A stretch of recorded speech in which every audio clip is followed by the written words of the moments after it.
talk about the Katt Williams thing too, because I did watch that interview, or I don't know if I want to call it an interview. Shannon Sharpe was asking questions, but it was more just like a conversation, and Katt really came to correct some lies that he said that other people came to Club Shay Shay to talk about, that involved him. Okay, and so I like Katt Williams. You know, I think that when we, you know, look at people, especially celebrities and stuff like that, we tend to look at them like they're separate from us in the way that we don't all have the same kind of like issues, right? Just because a person does good over here doesn't mean that they can't have a day where they did something that wasn't good. You know what I mean?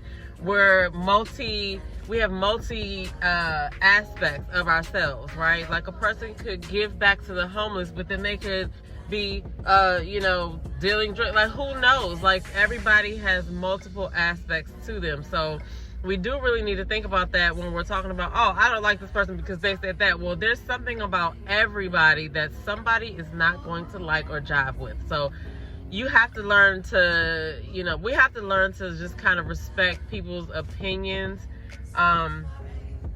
you know, as it comes, right?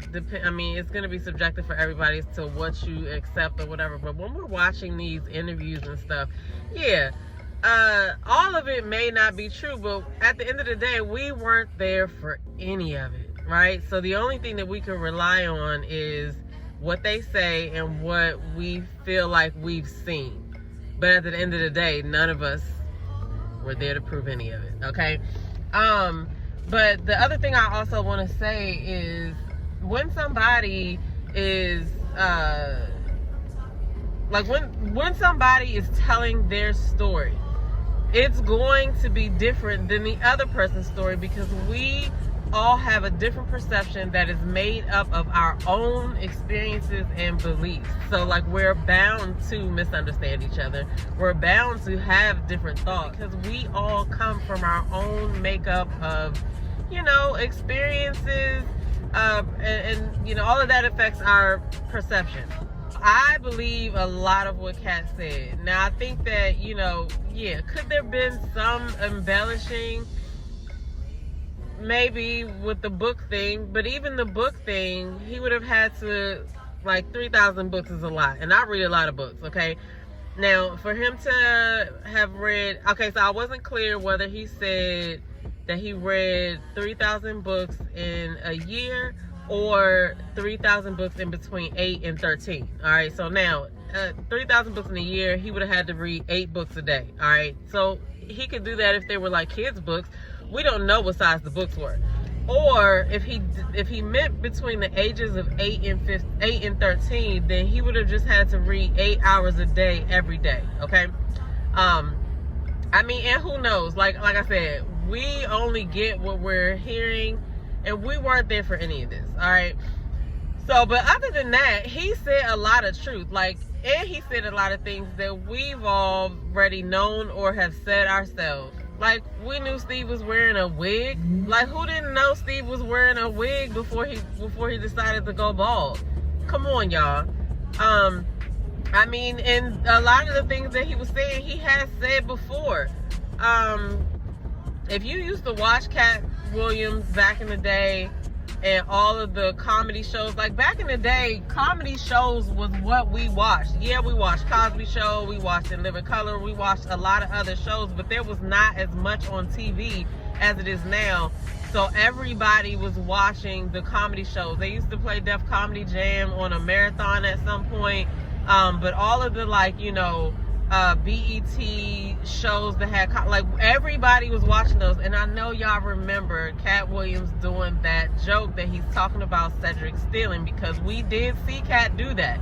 We did see Katt do that joke, because he did the joke well. And I do remember seeing Cedric do it too, but you know, that is what it is. Like, now what is common is people will take somebody's work and tweak it and just present it as their own. Like, that is what happens with videos. That is what happened with all of our different perceptions. Like, you have a perception, I have a perception. You're gonna put your own sauce on, you know, however you do your video. So, you know, I guess it's just the fact that Cedric is not trying to admit that he took the joke. I don't know. But I think Katt Williams is a very smart individual. I think that he is funny. He is one of my favorite comedians. My other favorite comedian is Dave Chappelle, okay?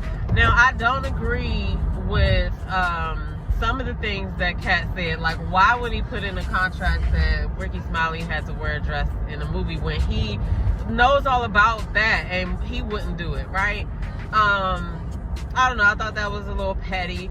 But Rickey Smiley said that the contract doesn't exist. So hopefully, you know, that doesn't go any further than that. Like, because the only thing left for somebody to do is to produce the contract. And then what are we doing? Like, why aren't we just accepting what is if it is? That's all I mean. Like, why go through the length to lie about something if it's not the truth? Like, because it's eventually going to come out. Like, as you can see, we're not even 7 days into this year and people are being exposed. And I don't mean like just celebrities. I mean just, it's just, you know, things are just coming out. Okay. But I enjoyed this conversation. Katt Williams is such a great storyteller. The way that he strings his words together to keep you engaged from beginning to the end is a skill, right? That's a skill.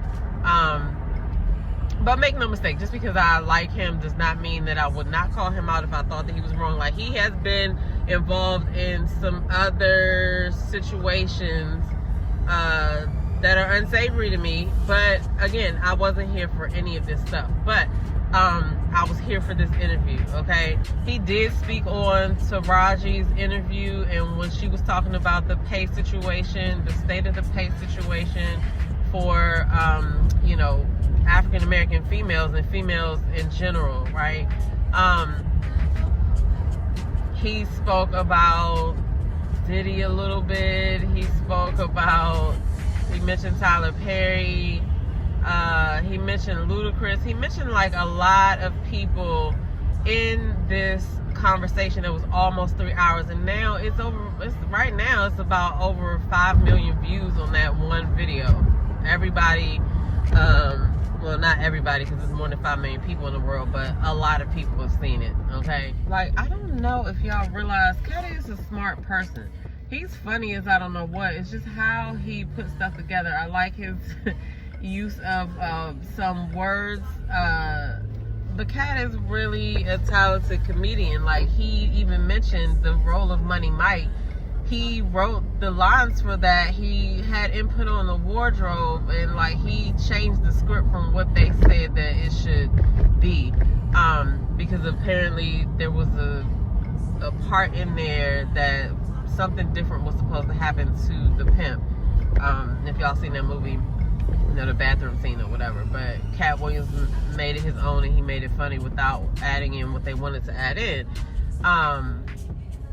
Rickey Smiley said he was supposed to have that role. I really couldn't see that. If he did, that movie would not have been as funny, because I think Rickey Smiley is comical.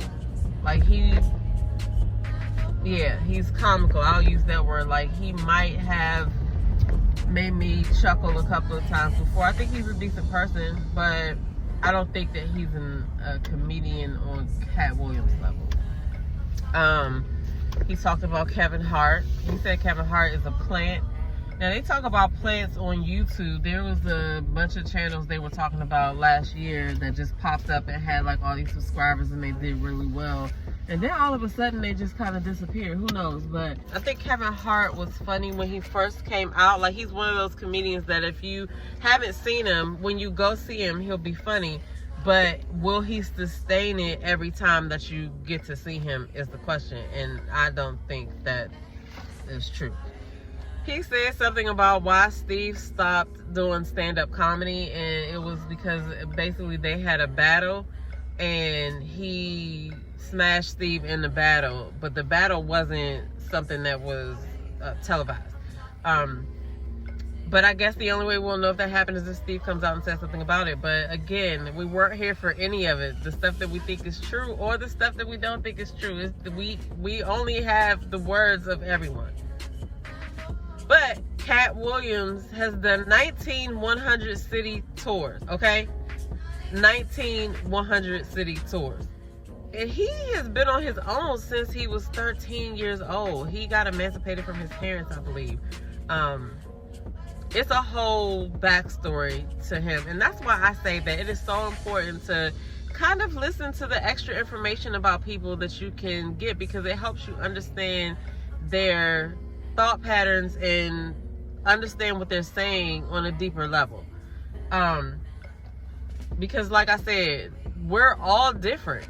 We all have different perceptions because our own experience, our own unique experiences make up what our perception has come to be to this day, currently, right?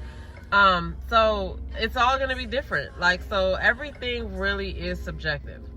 He said his name, like Cedric pointed out that his name used to be Cat in the Hat, but he said he changed it from Cat in the Hat because Disney actually sued him or sent him a cease and desist and was like, you can't use that. He said a lot, all right? You have to go watch the video to see all that he said in detail.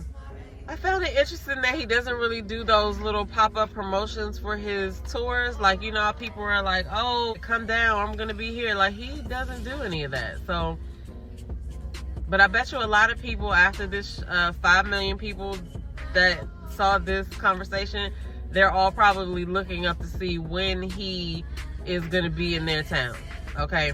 Because I'm about to see when he's coming to DC. But in his defense, all these people that he talked about, they are the ones that came and talked about him first. So it's only right that he gets to respond. So a couple of funny things that he talked about that I found funny was that he has a personal weed roller. He said he hasn't rolled a J in 20 years. And it's a person who's basically, it's their job to roll his weed. But he also said that he doesn't want male saliva on his blunts. So his blunt roller is obviously a female. Most of the people he keeps around him are female because he likes female company or whatever. But that shit was funny to me. But then the other thing that was funny was when he talked about his net worth. Now, me and my sister do, y'all, if y'all have caught our shows on Thursday Night Live, which, by the way, tonight we're going to be over on D City Like Sisters. We are no longer doing that show on this channel. You guys have to go and subscribe to D City Like Sisters. We live tonight talking about trending topics, and we probably will talk about this. But y'all know that sometimes we look up people's net worth a lot. Now, we cannot trust, we already knew that we cannot trust the internet to show us exact details, right? It's usually just like, oh, maybe this is a ballpark figure, but some of that shit could just be guesses, right? So the way that he looked when he started talking about his net worth that is on the internet, he was like, okay. And he was like, you know, that's less than the last movie deal I did with Netflix. So clearly the net worth is not credible, right? But we already knew that. But anyway, I just wanted to touch on those things. A lot of people are, you know, there's a lot of people that are really unaware of that these things could all be true, right? But I'm about to go back in these YouTube streets and see what everybody's saying about it. This interview is hot. If you have not watched it, definitely make sure that you get over to Club Shay Shay, which I don't know if I like Shannon Sharpe like that anyway, but he did good, okay? Anyway, so go watch the interview and I'll talk to you guys later.